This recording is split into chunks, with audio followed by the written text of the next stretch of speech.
You know what? That was just random. Yeah, my ass. Was. Yeah, that's random. Anyway. We have our next topic, and our next topic is, so we all know that Scream 5 came out just a week ago, something like that? 2 weeks, yeah, 2 weeks. Really? Has it been that long? Anyway, it came out very recently. It's about a week. Last Friday. And it has already overtaken Spider-Man No Way Home. How dare you? At the box office. And you know the joke? Yeah. We slated the trailer. We did. We slated the trailer. Going back to our last topic. The trailer didn't depict how good it was going to be. And you know what? I want all of us to watch it before we do a full review. Yeah. But like I said in my Out of Cinema review, it's not going to reinvent the world. It's not going to reinvent horror films. But it was a fun watch. Oh, right. It was, and it had. Don't get me wrong. The film had flaws. Yeah. But one thing it did do is it made it. It used its nostalgia to good effect. Right. It used the nostalgia of the older films to good effect. Okay. Yeah. And I think that's one of the reasons why it's resonated with a lot of people. Okay. So let me get up the article here. Have I? Yeah. Let me just get into the article now. There we go. So this comes to us via The Independent. This is a UK newspaper, which is extremely reputable. Probably one of the most reputable, along with The Guardian. Yep. Right. Isn't it? Yeah. Yeah. Alongside the Daily Star. Yeah. And the Sun. Yeah. Don't listen to them on that one. No. Independent, Guardian. That's it. Telegraph. Yeah. Those three, yeah. Financial Times. Yeah. Yeah. Be here all day. All our papers. Anyway, go. After a month at the top of the box office, Spider-Man No Way Home has been overtaken by Paramount's Scream. According to studio estimates, the reboot of the 1996 horror film debuted with, and this is in pounds now, not dollars, so you guys can do the conversion, £22.3 million in ticket sales over the weekend. No Way Home grossed £15.2 million in its fifth weekend of release. Scream follows the story of brutal murders that shocked the quiet town of Woodsboro, California 25 years ago.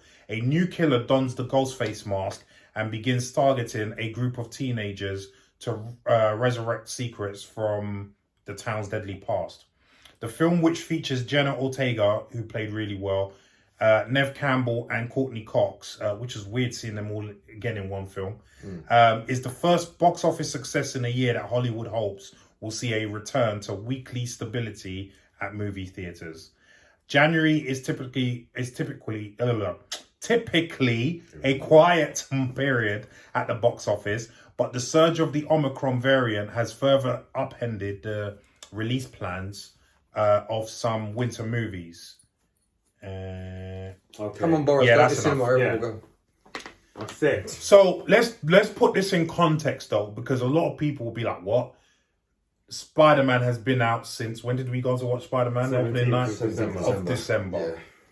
It's been over a month. There you go. So it's bound to have taken over Spider-Man by now, with the amount of money Spider-Man's made at the box office. And I looked because I'm looking to go with it because my missus and kid hasn't seen it yet. Looking to go with them on Saturday. There's still a hella showings. Yeah. There's still hella showings, bro. From morning till night. For what? Spider-Man? Yeah, they can still make a lot of money out of it. Yeah, there's still people waiting to watch it. So, but yeah, so we have to qualify it by that. But with that being said, do you know, this is a bit of trivia for you guys, do you know that this Scream has made more in its opening box office than the last film made in its entire run? Ooh. Didn't know that. Already. Yeah, interesting bit of trivia. Already. So how much was the opening box office in total for the weekend? So it was £22.3 million, which equates to about $30 million. That's just the UK one, right? That's just the UK so what was the one, worldwide? yes. What was the worldwide? Worldwide, we could find out. Wait, so when you say Scream's overtaken Spider-Man, what, just bums on seats as of right now, you mean? Just done that weekend. That weekend. Yeah. So Spider-Man probably made like 30 mil that weekend globally, and then they made 31, Yeah. for example. Yeah. Okay. Yeah, it's just that weekend. Yeah, it means nothing. Do you know what I mean? So, in a grand scheme of things, At some point, someone was going to come out and Yeah, Spider-Man off. yeah. It wasn't going to stay there for the next 6 months. exactly. I'm just trying to look and see if this is the right one, and I doubt it is. Oh yeah, it is. It is. Okay. So let's go to box office. Oh, it's 53 million worldwide dollars. Okay. Right. So yeah, it's definitely made more than the last Scream film, which I didn't mind actually. Well, Which the I didn't last mind. The I last forgot one, that was 10 I didn't years ago mind. that came out. yeah, I forgot it was that long ago. I can't even remember it that well. Yeah, I remember bits of it. I remember it because it had Julia Roberts' niece in it. I think her name's Emma, who's a bit of a wild child. Emma Roberts? Yeah, something like that. Just guessing. He's a bit of a wild child. Okay. So yeah, I remember she was in it. Right. But yeah, guys, what do you think about this? I mean, Damien.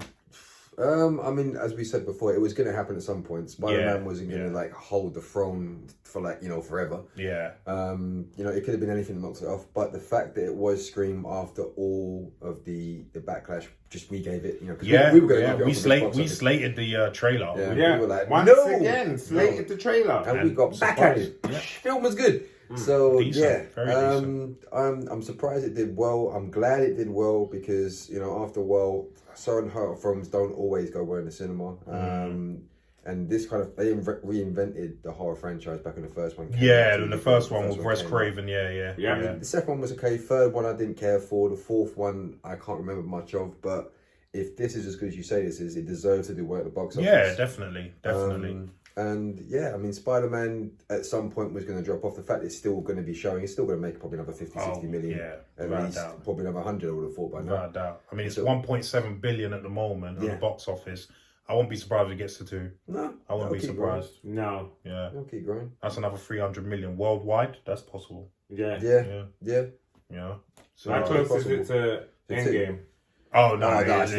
That's like 800. even Infinity War, it's not touching those two. It's, What were they at? The 2 point... Endgame's 2.6? Oh, wow. Endgame? 2.6? No. Endgame is free. Yeah. Is it 3 billion? That's what I thought it was free. Endgame's free. Yeah. My box office Yeah. Endgame is free. Infinity War was about 2.6, Okay. 2.7. Okay. But you know what? It did well, Spider-Man. Yeah. But anyway. Yeah. But Scream, Scream. yeah, Scream. I will definitely recommend you guys watch it. Okay. I want to go again with these guys to watch it. We were supposed to, but Just so I can hide behind them. plans never synced up, so we will be going to watch it at some point. But yeah, nice surprise, isn't it? I believe so. Yeah. So what do you think about Scream overtaking Spider-Man? So, Neil, what did you think about Scream overtaking Spider-Man? Did I ask you? Didn't I ask you? No. Not a lot. Sorry, mate. Not a lot. Didn't Like mean you to, said.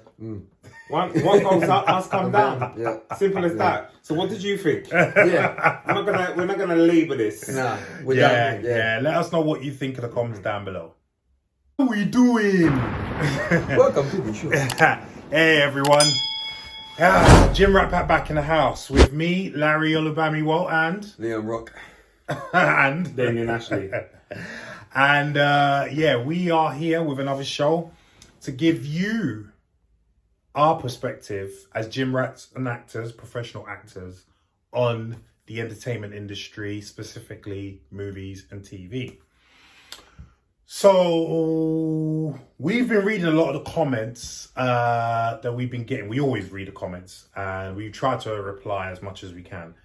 And we have had a load from the Fallout trailer reaction. And I feel like, well, we all feel like we're being misunderstood a little bit when we do trailer reactions.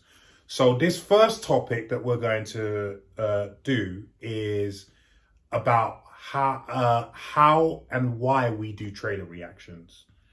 So yeah, so let me just go into it a little bit first. So everyone's going to speak on their own about it, but in general, why we do trailer reactions is because trailers are a marketing tool for a film or TV program. They're not the actual TV program.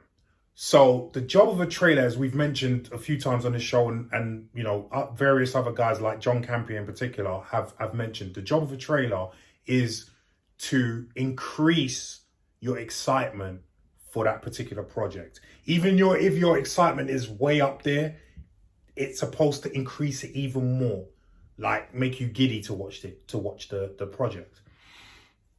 That's the job of a trailer. That's the only job of a trailer, right? Now, the job of a trailer is anyway. So saying that's the job of a trailer. When we react to trailers, we are reacting to that trailer to the film. We are not literally reacting to the film because we haven't seen the film yet.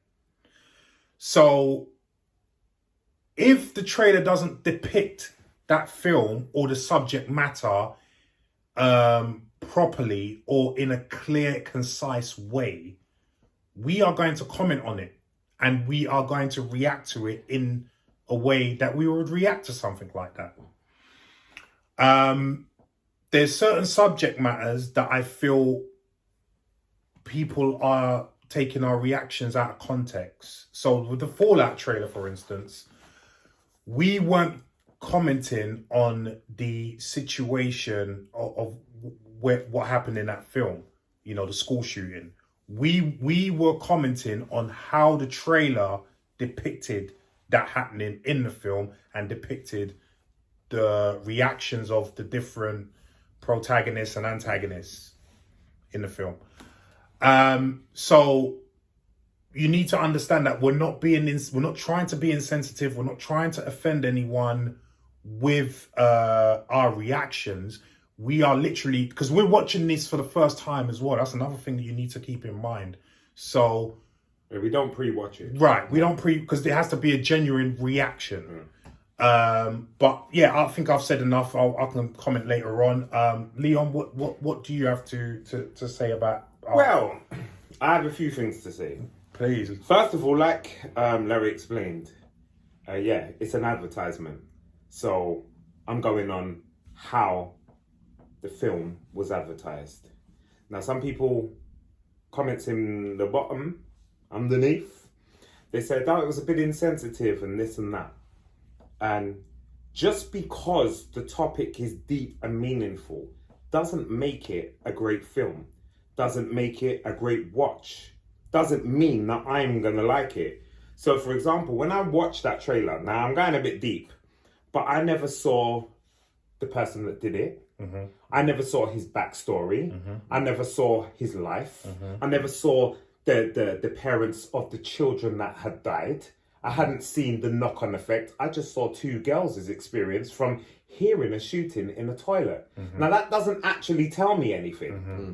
So I can't not be insensitive because that trailer didn't tell me anything. Yeah. What did they witness? Yeah. Were they their friends? Mm-hmm. Did they know them? Did they only hear gunshots? Mm-hmm. Like, it didn't explain anything. Yeah. So therefore, my want to watch it was limited. Mm-hmm. I thought, meh. Yeah.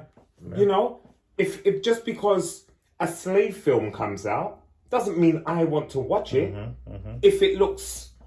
If you're not presenting, everything's presentation. Mm-hmm. Everything's advertisement. Yeah. You know?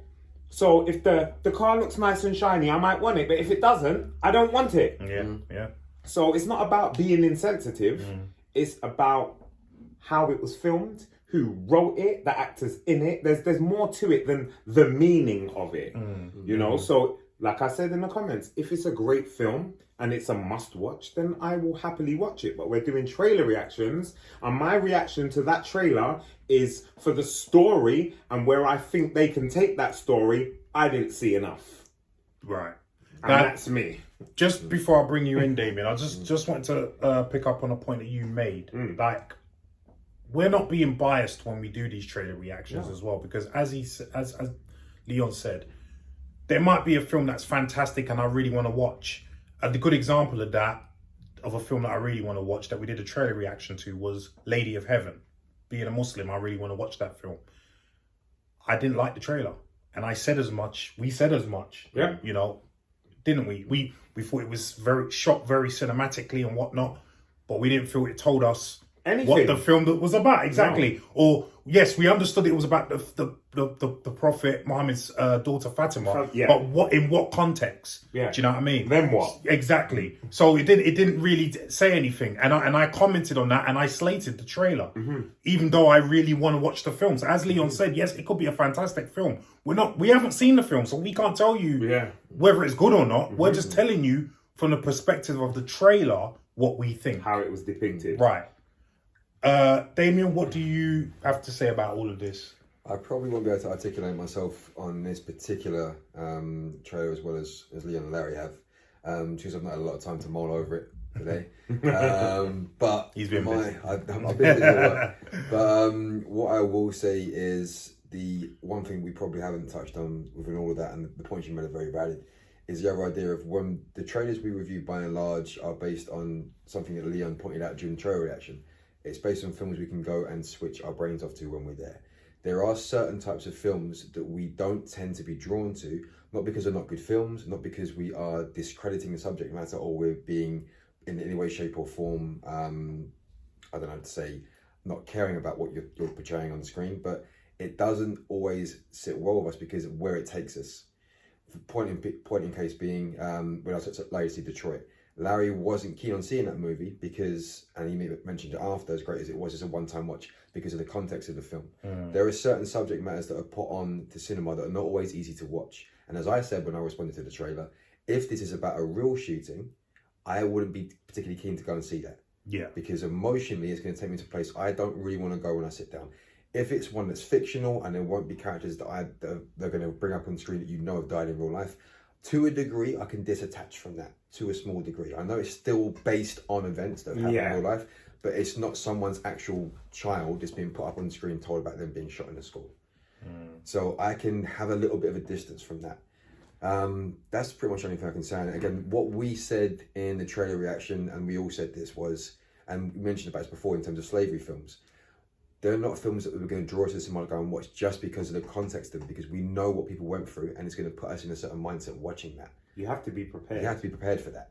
So when people turn and say, oh, you're being insensitive, what we said was it's not the type of film that we're going to be drawn to go and see because of the context of the film. When you take away all the other hyperbole about what we brought out, the deep message was right at the bottom of it.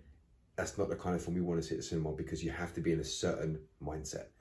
Walking into that film, you have to go, right, I'm going to go to a deep place emotionally. Am I ready for that?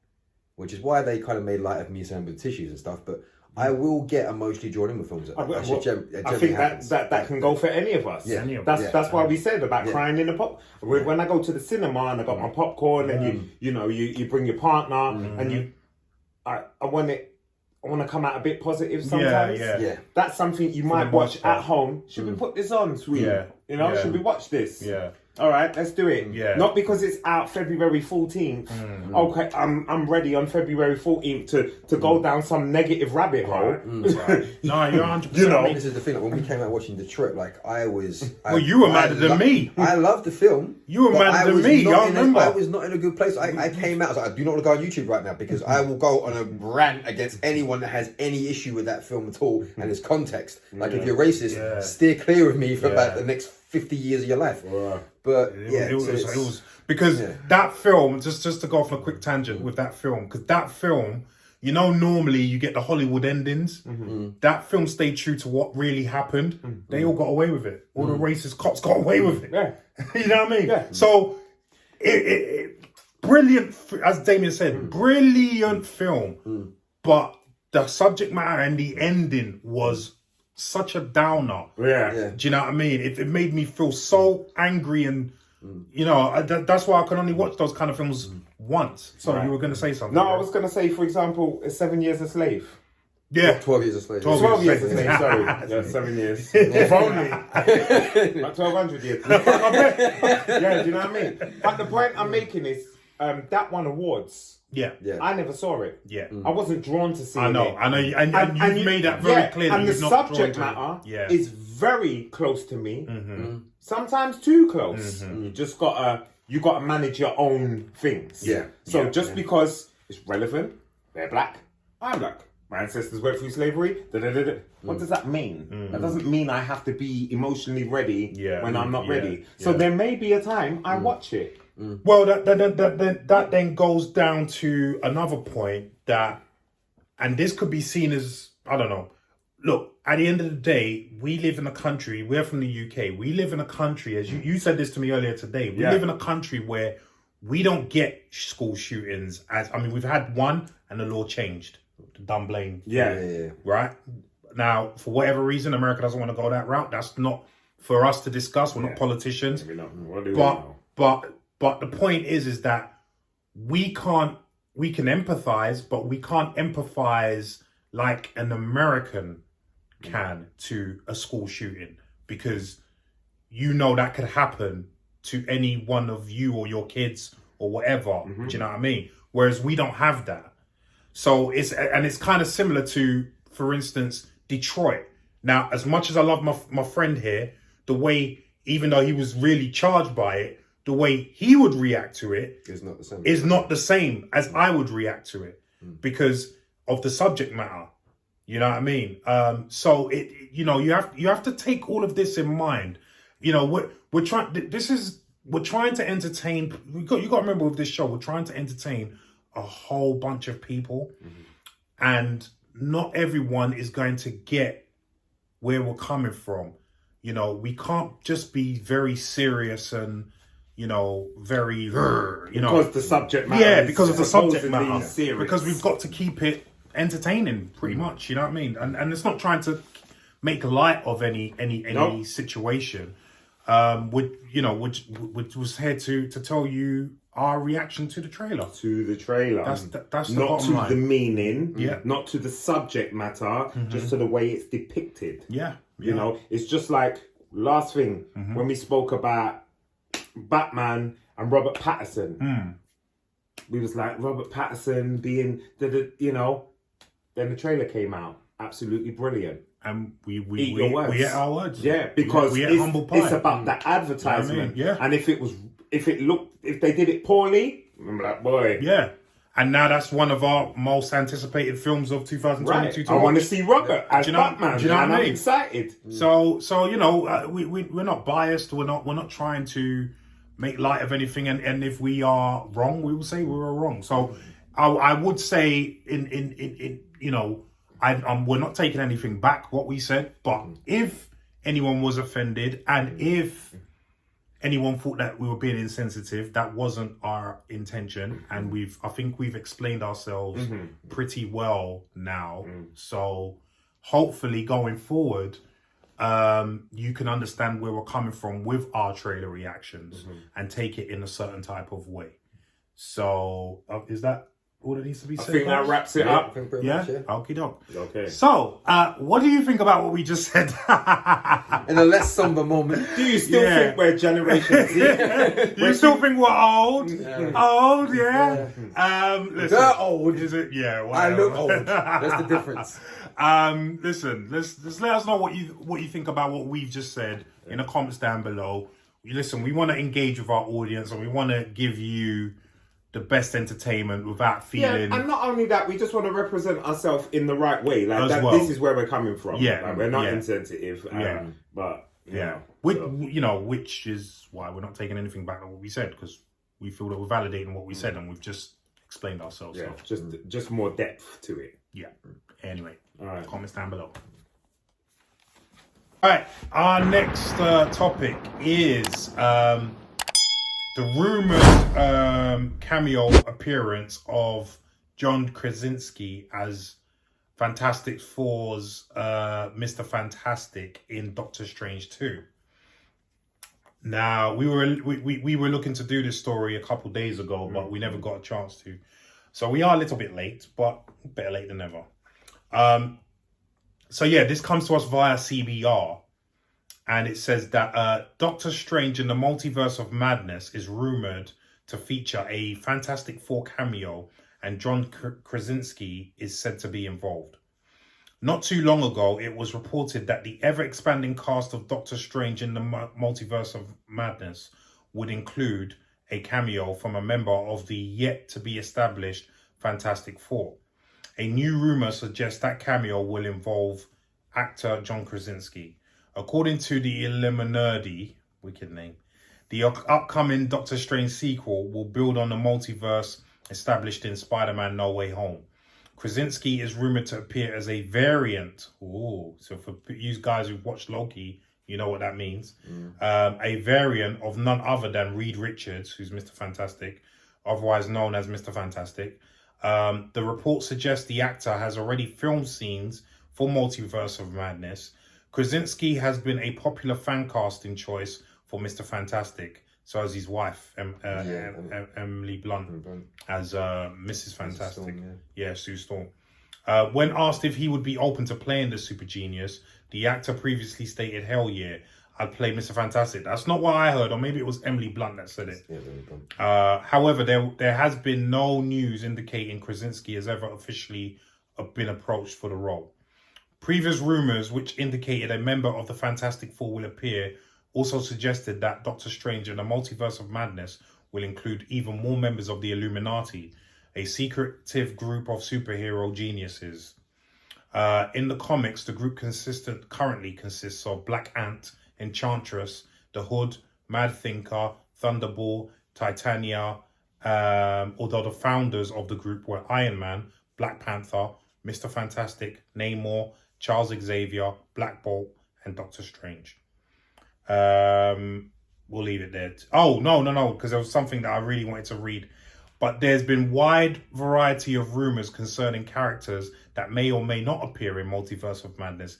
It was recently reported that actor Ben Affleck was approached to reprise his role of Daredevil from the 2003 film.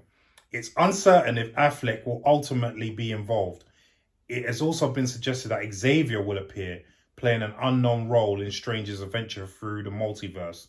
This particular rumor stemmed from a supposedly leaked image featuring Mordo, Xavier, Strange, and two figures resembling Ultron bots. The legitimacy of the image cannot be verified. Right. So, do you remember that conversation where I said to you that there's a rumor that they're looking to bring the Fantastic Four and the X-Men through these Multiverse of Madness films? I think we can start to see that. That's a very big possibility now.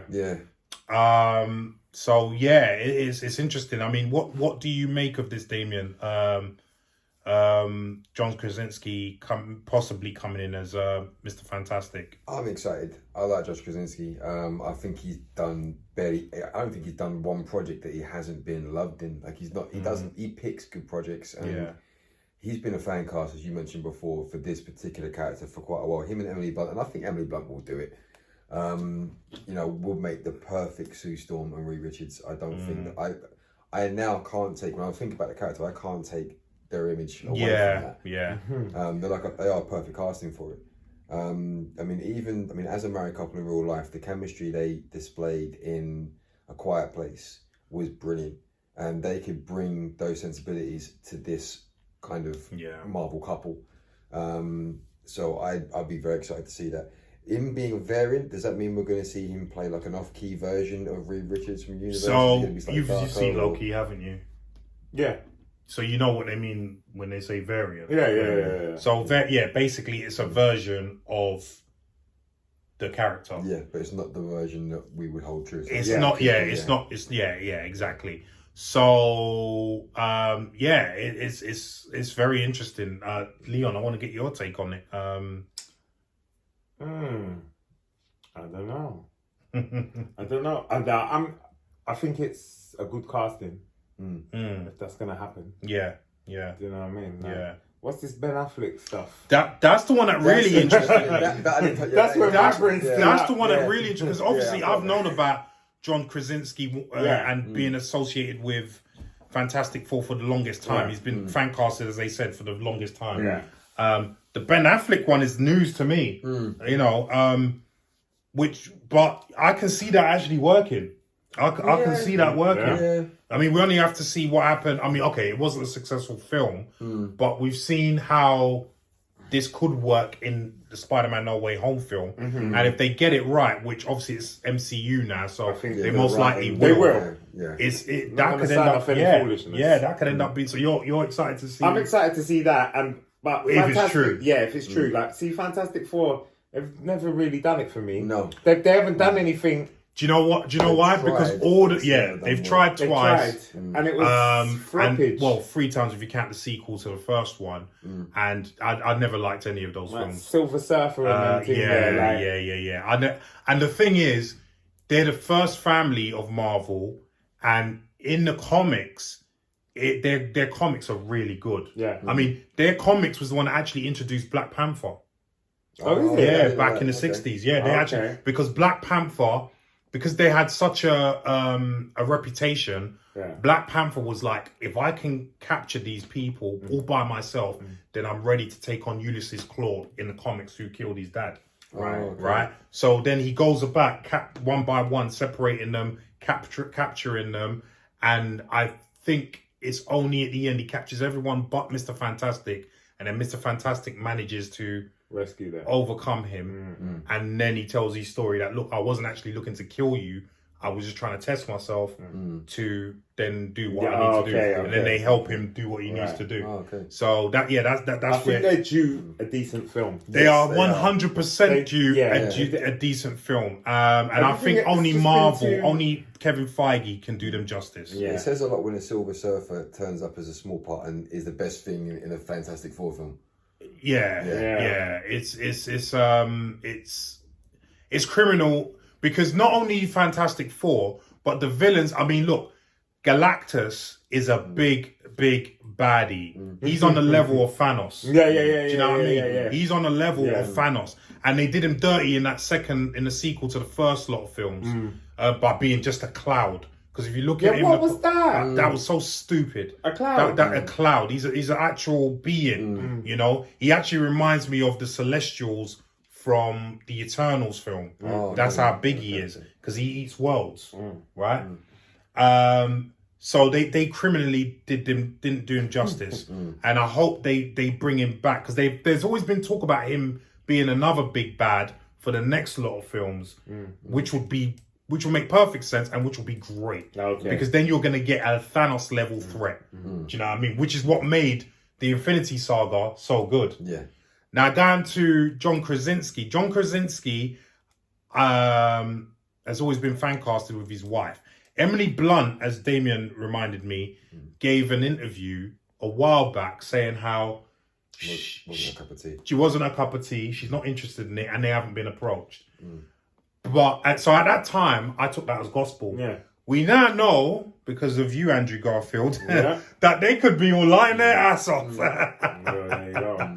So I'm not taking anything anyone says anymore as gospel. No. And it's also this that I don't know the Marvel Universe, not my cup of tea. Was it Downey's cup of tea before he got cast as Iron Man? No? Yeah, You exactly. know what? It wasn't many people's cup of tea. It wasn't many people's Nobody cup of tea. cared until it really started Was it- kicking off. Right. I think Iron Man put it on the map, Yeah. and then everyone started having a look. Yeah. And then that was it. Yeah, Everyone because you got to wanted remember peace. I mean, the What first. was the biggest thing before Iron Man? What's Actually, the I biggest? think even before Iron Man, I think when X-Men came out, that's when I went, oh, we can actually do comic films and take them seriously. Well, Blade was the first Blade, one. yeah, Blade. Blade was the first Yeah, one. yeah. Everyone forgets that, but Blade for me was the first one. Yeah. And then the X-Men came out, and then they were like, yeah, we can actually. They don't have to be a joke like Superman was. Yeah. You know, they can be taken seriously, and And the Batman films that happened before that. yeah, oh bloody hell. So yeah, it's Eyes to see. it's Eyes to seal. it's very interesting that they're still talking about Emily Blunt and John Krasinski, and I think they will end up being cast after all their lying and whatnot. Which I think is great, because as you said, I can't see anyone else in the role.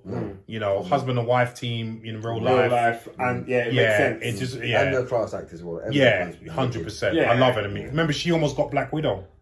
Did she? Yeah, she actually got Black Widow, but she couldn't do it because of scheduling, which then brings up the point that she You were chatted going to shit. do a character. Right, because she was actually the favourite to get that Okay. before Scarlett Johansson. She literally had it in the bag. It was scheduling conflict. So Okay. Yeah, I would love to see Ben Affleck in, because I think they've done him dirty as Batman. I know he's coming back in the Flashpoint film as Batman, but that's only going to be for like a cameo kind of This role. would pretty much be as well. Like, I don't see him reprising. Well, we thought that about Spider-Man. Look what happened there.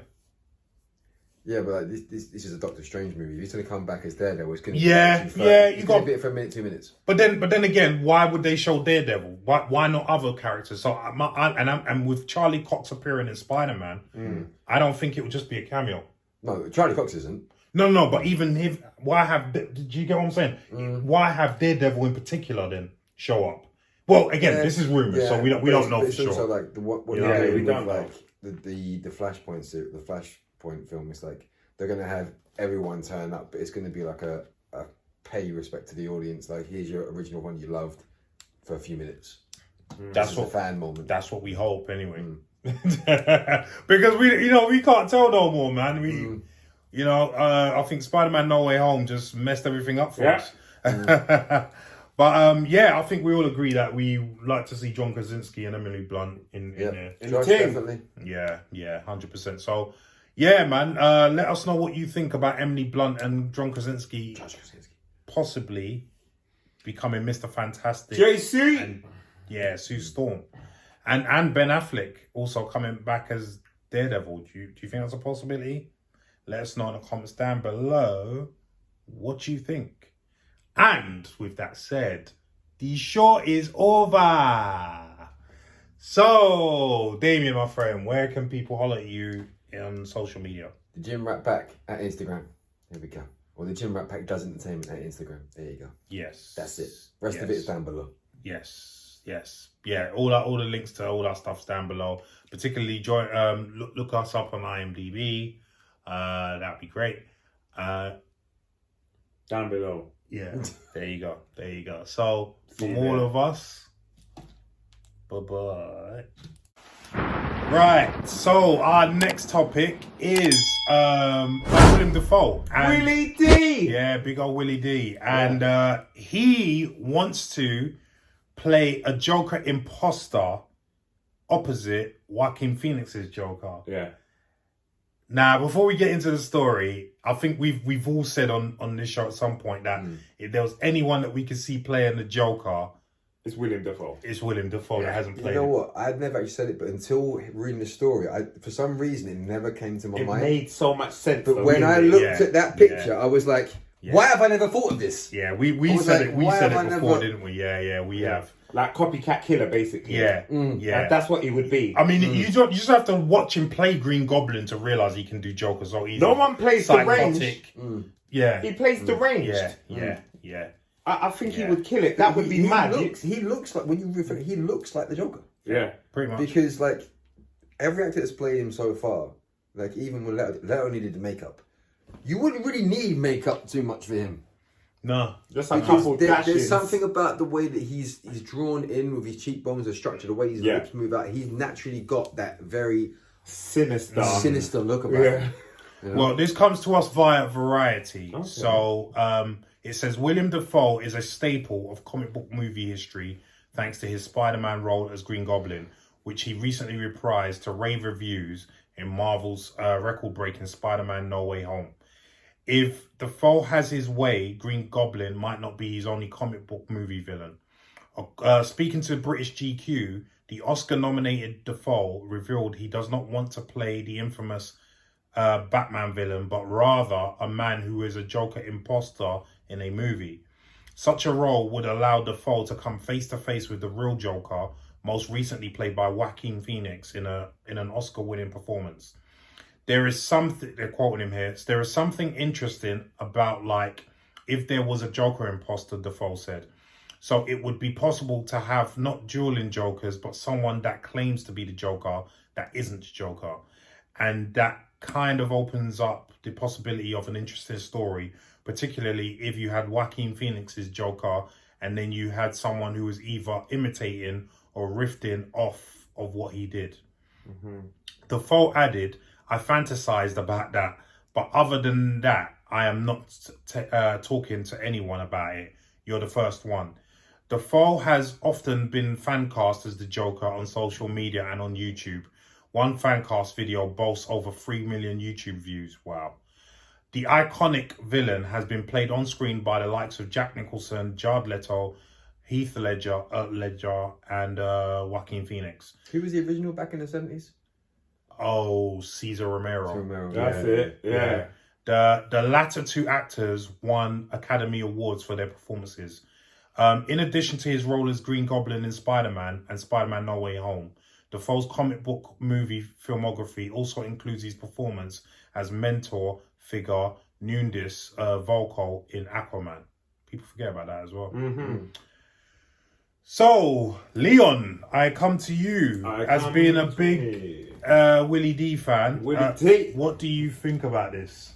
I think he's got a great storyline there. Like being like a copycat killer, impersonating, running around town, or even trying to take him out. That'd be funny. To be the Joker. Yeah. You know what I mean? Because right now they don't know who the Joker is, do they? You should hit up Warner Brothers. That's what I'm saying. so, and then it becomes more about them two going after each other. Yeah. Batman's in there somewhere, but it could be Joker versus Joker. Yeah. And I think them two characters could pull it off. 100%. Their acting ability, second to Joaquin none. and Willem Dafoe, Second they to could none. carry Joker versus Joker Yeah. like, all day. I doubt that's the way they're gonna go. No. But that would be very interesting to see. I would love to see that. That's what I'm saying. In saying that, they probably could go that way if you thought about it, just in terms of like changing the arc to make it its own thing. Because the end of the film is like him getting on the train and everyone's putting on the masks, and that's how he disappears. Yeah. And like it could be because the film itself was a social commentary on mental health. Yeah. It could be literally like someone else out there in society going, "Okay, I'm taking over now." Well, that is what everyone speculated would happen in the next Joker, because simply from a view of Joaquin looks too old. Because if you remember, how old is Bruce Wayne at that point? He's a little kid. He's not even 10 years old. Yeah. Remember in that scene where he goes to the house? Yeah. So by the time he becomes old enough to be Batman, he's geriatric. He's in his Zimmer frame. You know what I mean? Yeah. So that would what both of you guys are saying would actually make sense as to how the Joker still is a Batman villain, even though, as we've seen with the Joker film, he was a little kid when Joaquin Phoenix's Joker was around. So that would actually make sense what you guys said. Will they go down that route? I hope so. I hope so. Let's write the script and take it to them. Where's Kevin Feige? Get him on the phone. No. That's a fight. DC. Who? Him? The Japanese guy. Well, I'm sure Kevin Feige's got the number to my man. So Kevin, I'll text Kevin. Yeah. Kev, link me up with DC, with the DC boys. I just stay Marvel. So Damien, what are you thinking about all this? I'm pretty much what Leon said and what I just jumped onto. I think that it can work. I mean, the other thing I was going to say was there's never been the inception of the character. He's never had an origin story. The origin is not there. So it's always been open to interpretation. Every time the character's been portrayed on cinema, it's always come from a different an initial input. 100%. You know, 100%. So you can do this. Having that conception of where he comes from, that would work. And I think it works perfectly within the society they've created within the last Joker film. It fits. It does. Like, because it goes from the whole, it carries on the mental health perspective of how this is affecting people. Defoe's character could be someone sitting at home who's depressed, has seen this guy on TV. I could be doing that. Out he goes. And discovers that for himself. So I think it could work. I mean, and obviously he wasn't saying that it was something he would do as just a love passion for him. But we're saying to you now, that would be a great film. But listen, we know when big A-list actors like Willem Dafoe say some shit like this, we know they've either already had talks with Warner Brothers before they've said this, or that's now going to spark Warner Brothers into saying, Willie D, can you come this way, please? Do you know what I mean? Like, it's just like when Mahershala Ali went up to Kevin Feige, I'd like to play Blade. Hell yeah. See, the thing is, he didn't that didn't happen first. Do you know what I mean? Like, he didn't just randomly in an interview, oh, you know what, I was thinking about playing Blade. Right. With Right. like no Right. link, Right. no Right. nothing going Right. on. No. Right. It just wasn't out of the blue. Right. But you know, when you're an A-list actor who can act the socks off most people, when you say you want to play a certain role, producers and directors are going to sit up and listen. They pay Yeah, attention. What do you 100%. think? And they were like, yeah. Yeah, you know what I mean? And not only that, but we know how selective Joaquin Phoenix is in his projects. And even though he normally doesn't do sequels, he has said that he would be open to do a Joker 2 sequel. And with Willie D coming on board, He'd definitely be he in would there. definitely be in there. He'd love that. I mean, two acting greats doing their thing. That would make magic. That would be cinematic magic. Yeah, you know what I mean? would be. So yeah, I echo what you two are saying, man. I think this will be a goer, and I really hope they do pick him up on this, and because it'd be great to see him and Joaquin Phoenix on screen. I mean, together. if this article gets traction, then they'll definitely be. It'll come on the radar. Yeah. If it hasn't already, because like we said, you know. Hashtag William Dafoe and Joker. Yeah, man. So we are 100% game for this. So you guys let us know what you think. Are you happy about what William Dafoe says about playing the Joker imposter? Would you like him to end up taking over the mantle as the Joker? Do you like these two ideas about? Do you share the enthusiasm? Yeah. Or do you not? About Joker versus Joker? Let us know in the comments down below what you think. Right, next topic is that Garfield loves to lie. Now, there's an article in Variety that talks about how Andrew Garfield even lied to Emma Stone, who was his co-star in the Amazing Spider-Man films a little while back. He had to lie to her about being in the new Spider-Man No Way Home film. Why did he have to lie to her? Because he's been lying to everyone, apparently. And, well, not apparently. We all know He told his mum. Probably not. No. Probably not. Yeah. Probably not. But it looks like he loves lying to everyone. So this comes to us via Variety. And it says, Andrew Garfield revealed on this week's episode of the Happy, Sad, Confused podcast that protecting his return as Peter Parker / Spider-Man for Spider-Man No Way Home meant he even had to lie to his former Spider-Man co-star Emma Stone. Garfield and Stone starred together as Peter Parker and Gwen Stacy in the Mark Webb directed The Amazing Spider-Man and The Amazing Spider-Man 2. While Garfield's return for Spider-Man No Way Home was heavily rumoured, the actor lied to everyone he knew in order to protect this major secret. And he goes to say, Emma Stone kept on texting and she was like, "Are you in this new Spider-Man film?" Garfield answered when asked if he had told either Stone or Webb about his No Way Home return. And I was like, "I don't know what you're talking about." She was like, "Shut up, just tell me." And I'm like, "I honestly don't know." How can you not know? Either you are or you're not. That is a red flag in itself. I kept it going even with her. It's hilarious. Garfield said at no point leading up to the film's release did he tell Stone the truth. And then she saw it. She was like, "You're a jerk. I didn't want to tell anyone. I took it super seriously. I told no one." I believe that. Garfield gave his first interview about reprising his Spider-Man role to Variety, saying, "I wasn't expecting to ever have a conversation again about potentially playing Peter Parker. I felt very excited to just be a fan again. But I got this call from Amy Pascal and Kevin Feige and John Watts with this idea." Call me Kev. Call me Kevin. Right Call here. us. Or Amy. Yeah. It was immediately undeniable. It sounded incredibly fun, incredibly spiritual, trippy, and thematically interesting. On a base level, as a Spider-Man fan, just the idea of seeing 3 Spider-Men in the same frame was enough. Yeah. I will echo, I do know that he is a big Spider-Man fan. When he got Spider-Man, we say Tom Holland won the lottery. Andrew Garfield literally reacted like he won the lottery. It was ridiculous. No, it wasn't ridiculous because I think we would all react the same. So, and I personally, I loved him as Spider-Man. I wouldn't even have minded. In fact, if Disney never brought Spider-Man into the MCU, he would still be Spider-Man now. It's only because they brought it in. Yeah, they brought it in that they recast him. So he would still be Spider-Man now. I remember there was a joke where he went on to one of these late shows, and they had someone dressed up as Spider-Man taking pictures with people at Hollywood Boulevard.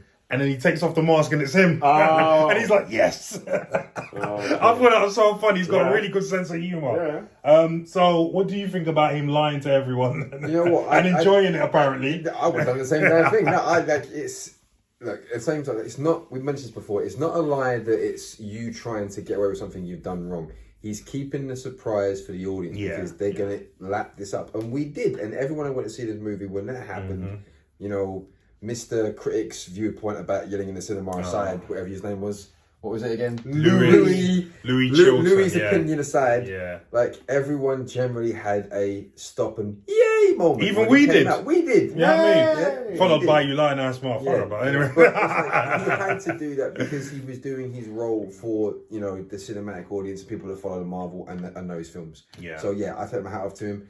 One thing I will say is, like, this is definitely, having done this, they're already talking about Amazing Spider-Man 3 now happening. Yeah. You know, which goes to prove what I just said about him would have still been Spider-Man if, you know, so... And people love him as Spider-Man, so it's like... I loved him as Spider-Man. I thought, again, like I've always said to you guys, and you guys seem to echo what I said, I thought... Toby played the best Peter Parker. Andrew Garfield plays the best Spider-Man. And Tom Holland has managed to combine the both, amalgamate them, put his own spin on it, and run with it. And as Leon pointed out when we were watching it, if it wasn't for those two, Tom Holland might not have created the Spider-Man. That's the reference point, right? Exactly. You take the bets, don't you? Exactly. And just to touch on to go on a tangent with another thing, as great as an actor as Mahershala Ali is, obviously he's seen Wesley Snipes smash it as Blade, so he knows where to go and where not to go, and maybe, do you know what I mean, try something different. Don't do Blade Trinity, do Blade 1 and 2. Exactly. That's it. So Leon, what are you thinking about all this lying and whatnot? I think it's all fun. It's all fun and games, you know what I mean? But I think to myself, so how much people was on set when they filmed it all? Do they have to sign contracts to secrecy or whatnot? I think maybe not secrets. Well, maybe NDAs at that level. They would have had to, because this is the thing, like, because they can't leak that. Well, someone tried. Do you remember there was some footage that came out of him holding a rail? Yeah. And then they passed it off as, this is previous footage. It would have been CGI. But then we found out it was actual footage. But see, that's what I'm saying. There's always someone trying to spoil it. I think Funny enough, Campy touched on this the other day about just film sets in general, about how they spoil it, and he said that. But now in day and age, we're on a film set. You can have your phone on you in a film set. You go back 10 years ago, your phone would have to be signed off and given to like the person before you stepped onto the set. So it's so hard. That'll probably come back though. I mean, because remember, look, when I was on set on Venom 2, my phone, we all had phones on us. Now, any one of us could have just been like, obviously we didn't. But I mean, that's an idea that they might have to start doing. What about your recent shooting? Yeah, I've recently done a job. I can't mention what it is. Where was your phone? I think you know where my phone was because of the pictures I... Oh, it was in your pocket then? Yeah. Oh, no, that's what I'm saying. I'm just saying you could just... They didn't have to put it anywhere. But this is the thing, like, with Marvel films as well, they've got like, 4 or 5 projects now shooting a year. You're talking about, 7,000 to 10,000 people working on it. They now don't have to worry about costume fittings. Oh, right, I'm going to take a photo of you on a DSLR, upload it to a computer, send it off to the director or the producer. They make a choice, email it back. It's like a week process. No. Straight into the WhatsApp group. Photo WhatsApp group. Do you like this done? Literally, that's what it is.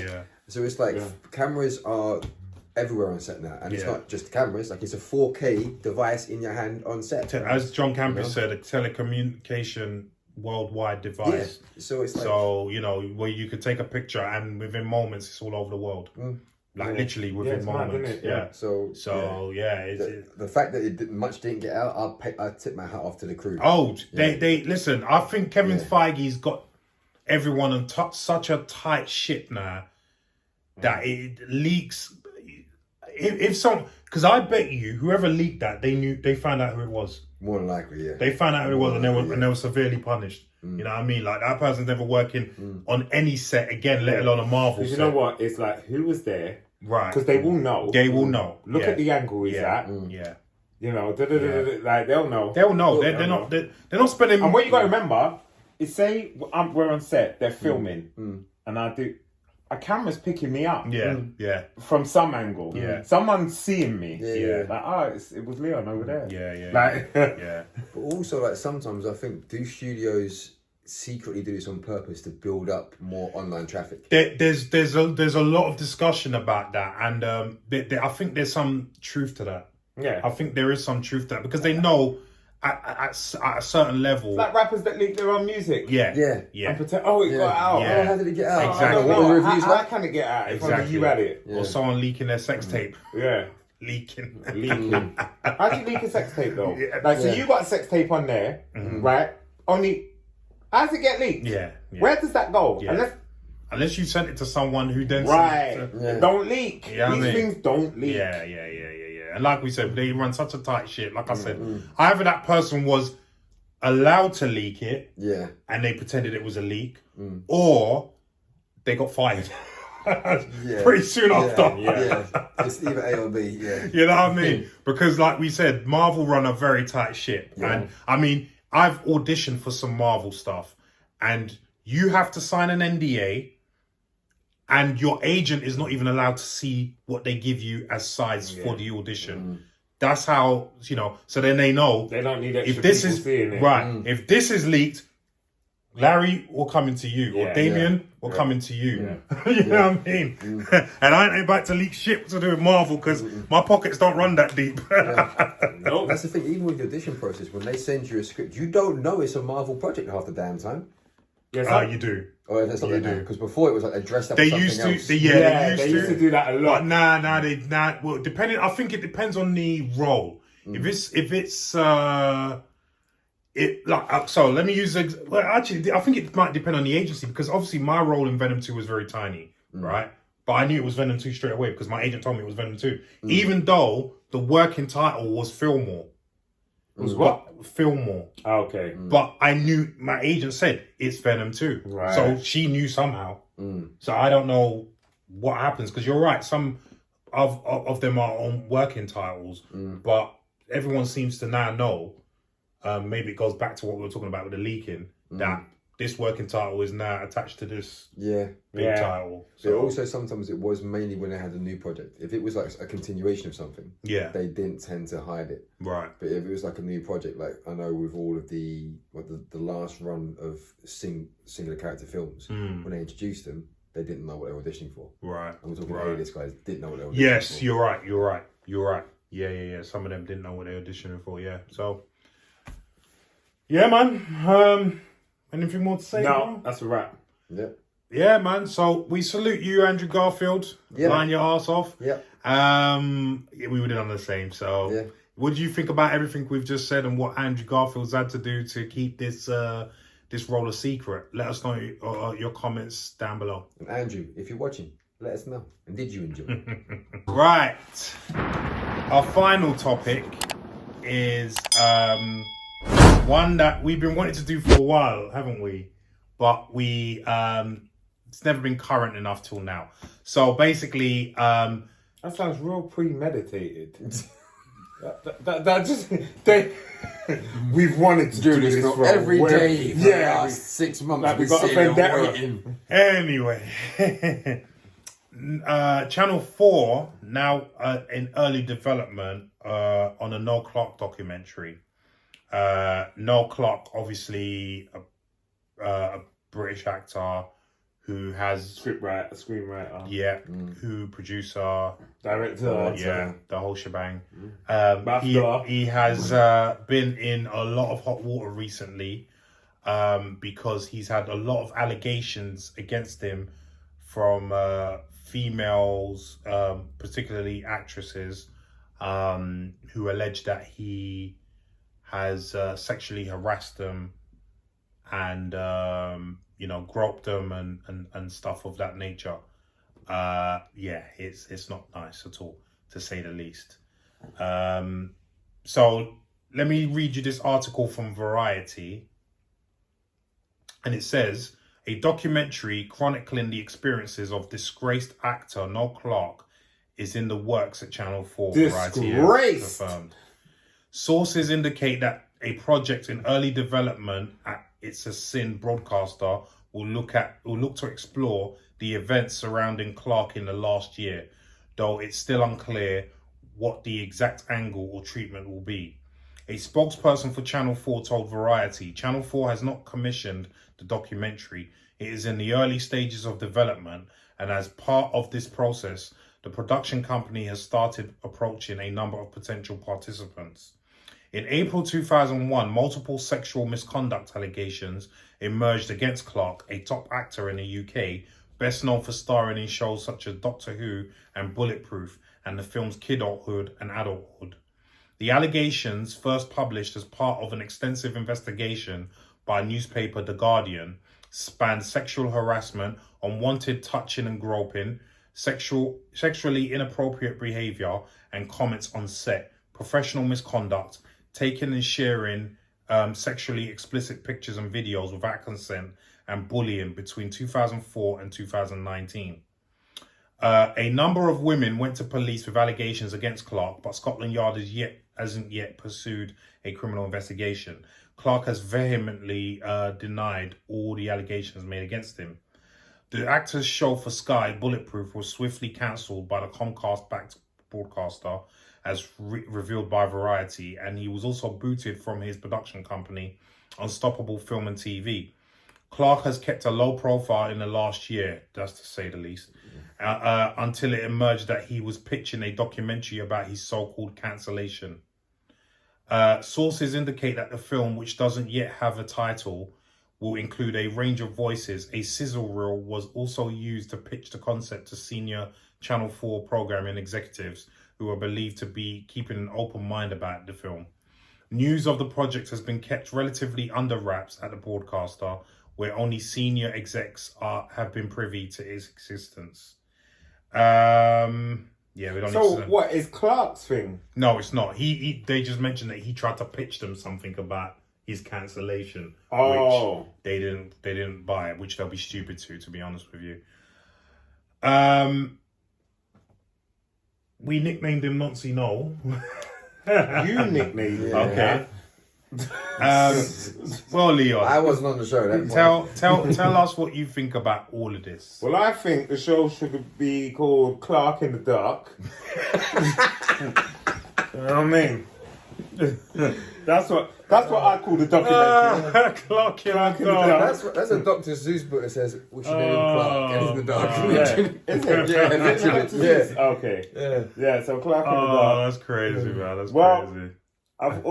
So did you say 2001? Someone made allegations. No, from 2014 to from 2004 to 2019 is when these allegations took place. Right. Mm. The allegations were made recently. And it's been quiet since 2020. Yeah. Okay. So this has been happening a long time. Yeah. And it's just all come on top now with all the Me Too movements and blah blah blah. Yeah. You know. Yeah. So no. This one's a howler. Like I told you, I've always took like umbrage to the fact that he was in such a privileged position. Mm-hmm. He's, there's not many black actors that actually have from the UK. From the UK that have a say and have a voice and have a mouth. Like he does. Like he did. Yeah. Yeah, like he did. He was controlling things. He was doing the Sky thing with, Ashley. Your boy. And now look, he was a shot caller. He was a shot caller. Yeah. And now look, he's just ruined it. He's just ruined it. And let me just qualify something for all you guys who might think, well, it's only allegations, nothing's been proven. So The Guardian, as we've always said, are a very reputable paper in the UK. Very reputable. I've had experience with The Guardian. When The Guardian prints a story, they investigate the hell out of it, right? Now, you're very privy to this. Yeah. So, as you all know, I used to be a professional boxer. I tested positive for performance enhancing drugs. Anyway, cut long story short, I took UK anti-doping to court because they owed me money. They were alleging not, and the Guardian got whiff of this story, and they wanted my side of things. And when I told them my side of things, they thought, this doesn't sound I mean, basically, if we write the story how you tell it and it's not right, we're getting sued. So you're gonna have to show us some sort of proof. Yeah, that what you're saying is true. So I had to send them a whole heap of papers that basically outlined some papers I wasn't even supposed to send. That outlined everything. When they saw that, they were like, okay, we are clear to print this because this is the truth now. So UK anti-doping cannot come back to us and say, oh, this is wrong, that's hearsay, that's that, we're going to sue you and sue Larry. Didn't happen. And in the end, they ended up giving me my money as well. You're suing my fist. So it just goes to show the lengths that the Guardian will go to get the evidence to print their story. So with that being said, the Guardian went on a year's investigation on this story. Oh, did they? They did. They mentioned that. They went deep. They went deep. Undercover. The Guardian don't mess about. Deep. So they investigated it. They spoke to all the relevant people, and they concluded that yes, these allegations were true. And so I have no qualms in believing what they say. Listen, I don't need none of that. I tell you why. Because if you make an allegation about me, I am not going away. Right. I'm not going to disappear. No. I'm going to say, bring them here now. If you're in the right. If you're in the right. Yeah. You bring the world and its mother to my front door, and I will tell everyone. Right. Everybody come to my house. Yeah. I live at 21 Acacia Avenue.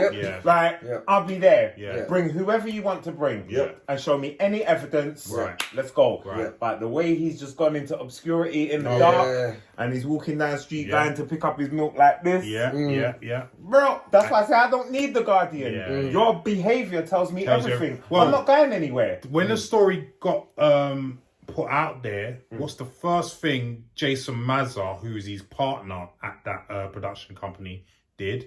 And we spoke about this. He phoned all these girls, a lot of the girls that they interviewed for that story. He phoned them and said, "Was it you? Was it you that told them? Was it you that told them?" That's guilty behavior. Because if you didn't do anything, you wouldn't know who to phone. Like I would say to you, don't matter who they phone, bro. Doesn't matter. Don't worry about it. Don't worry about it. Yeah. You know but if you're here, I'll be like, I ain't phoning no one for you, blood. You made your own bed. You know? I can back a lot of things, but I will not back any type of exploitation in any way. Especially with females. Yeah. Especially with females. Females, children. But I mean, exploitation at all. Yeah, you're right. But I think females in the acting industry are especially vulnerable. We know that. There's been a history of this. I mean, Weinstein is another one. Poor old Terry Crews. Look what happened to him. Yeah, well, he's big enough and to look after himself. So anyway, Damien, what do you think about all of this, including the documentary being made? First off, I'm just imagining like waking up one morning if I'm Noel Clarke and we're like, ring, oh, golly, what up? I'm awake. They're doing what? What? Open your curtain. There's the world and the media that. It's not going away, is it? Like he lost this morning. He lost about 50 stone on the toilet that morning when he woke up and read that. Man. That's what I'm saying. And as to Leon's point, being true, you deserve to lose that amount of weight on the toilet.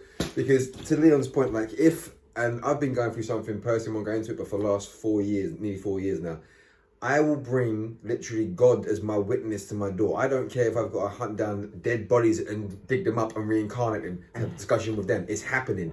I am arguing it until I am 95 on my deathbed and you bring me every bit of information you can. Didn't happen. Yeah. I go to every platform, every I don't interview. Care. I do not care. I'm not going anywhere. Let's say it right now. So the fact that he has not come out and vehemently done the same thing with Josh Whedon recently didn't come out in the best way. But that's for another day.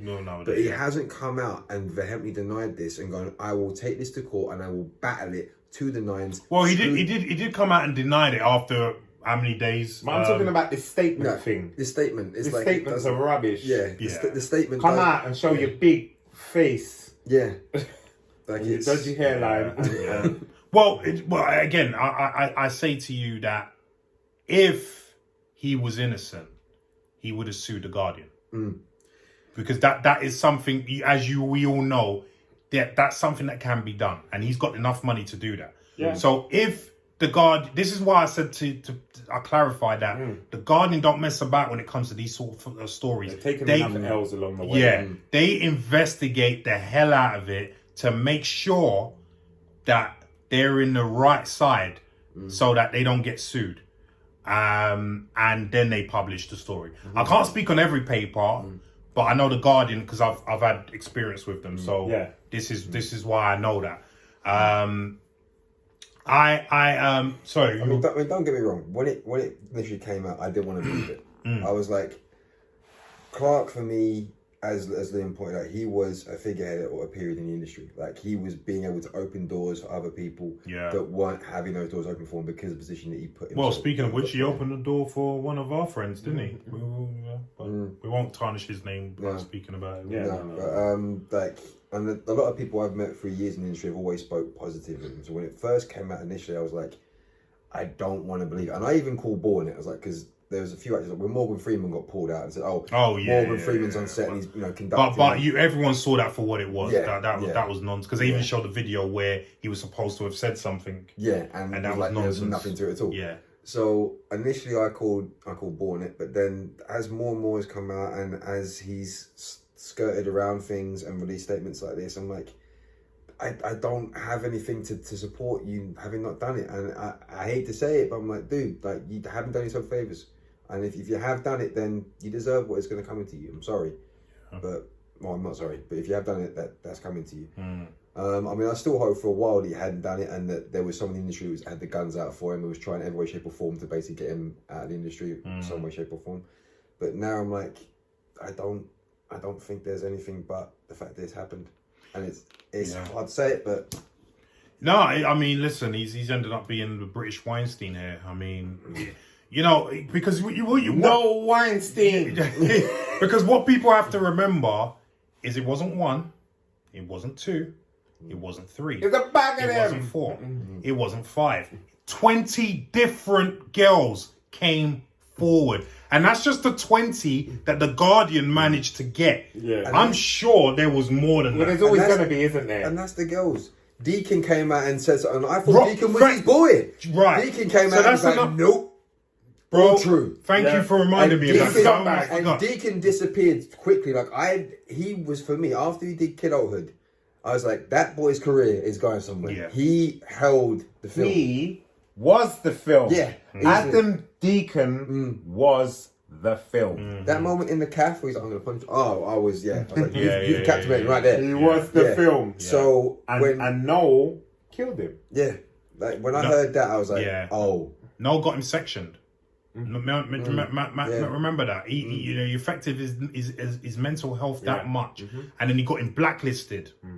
Disgusting for bullying him, but making it look like it was the other way around. Yeah. And then now with everything that's come out, Adam Deacon's like, "See, told you." Do you know what I mean? And I'm glad everyone's now back on Adam Deacon's side, but it's a bit too late. Because he's lost time in his career, time he can't get back. And he's had to go through an ordeal. Yeah, I mean, I wouldn't wish that on anyone. Not at all. I mean, you hear about what happens in these hospitals. I wouldn't wish that on anyone. So yeah, I think it's a good point. I'm glad you brought that up, bro. I mean, do you have anything to speak about that with Adam Deacon and? No, I think Adam just needs his time to shine. Which he's got some other hood coming up now. Something like that, yeah. He just deserves his time. Yeah. He deserves to be calling some shots. Yeah, 100%. 100%. I just and no, you deserve everything that's coming to you. Jangalang! Jangalang! I mean, don't get me wrong, if it comes out and out of some random thing. No, that's not gonna happen. I'm just saying, if it was to, I'll eat humble pie and I'll be like, you know what? I'm sorry for You're what not I just gonna. said. You're not But gonna. I don't think I'm gonna. pie, blood. I don't think I'm gonna have to. You're not gonna eat no pie. Let me, like I said, it goes back to this. I would go on every platform available. yeah. Like I'm Noel Clarke. Yeah. I'm And gonna I ring you didn't up. do this Can shit. can I come on your show? Yeah, I didn't do this. I shit. didn't do this. You know what I mean? And I'm gonna tell you why I didn't Right. do it. Yeah. And I'm gonna tell you evidence I didn't do it. And I'm gonna bring my evidence Yeah. in briefcases. But he went to the cave Yeah. and hid in the dark, And got his mate to try and phone up and find out wild gone and what. intimidating witnesses. Right. That's what that is pretty much. And let's again, I say this for effect, but when you've got 20 different I people know. coming up saying the I same know. thing, come on, man. No, they're not all lying now.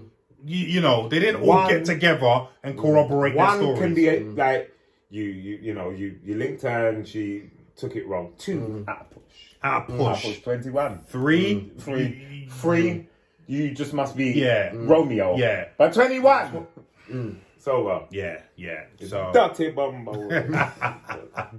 21. you know what Right. I mean? It's a wrap. It's a wrap. It's So, not just smoke. It's fire. Yeah. It's not where there's smoke. There's fire. Because They there's did, only fire. They did make at the end of this Variety article, they did make a point of saying that Noel Clarke would not be getting any remuneration for this documentary if it's going ahead. Obviously, because that how can he then profit from his crime? Because let's be honest, the police are not going to investigate it because it's probably past the statute of limitations. Yeah. You know what I mean? So it's probably not gonna, and the level of evidence you need to pursue a criminal case is probably a lot more than what they have. Even though what they have is enough to say he did it, but if in a criminal case, you need a lot more.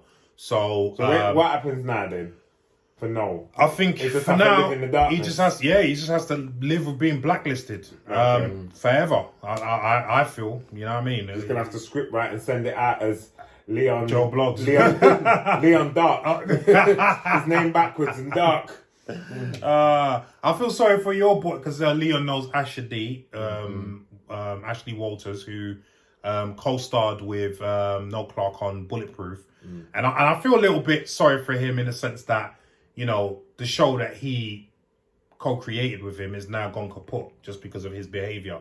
Which then also, while Ashley Walters won't starve because he's doing really well for himself, the rest of the cast and crew, Actually, I'll do it. potentially might starve. You've cost them a living. So, but yeah. I can do Noel Clarke. Look, my hairline's just a tiny bit better than his. The His is terrible, the original Bulletproof is Adam Sandler and Damien Wayans. Why? Yeah. I'm doing it. I'll do it. I'll do it. For real. But anyway, let us know what you think. What you think about this story, what you think about Noel Clarke, and do you think he's innocent? Do you think he's guilty? Let us know what you think in the comments down below.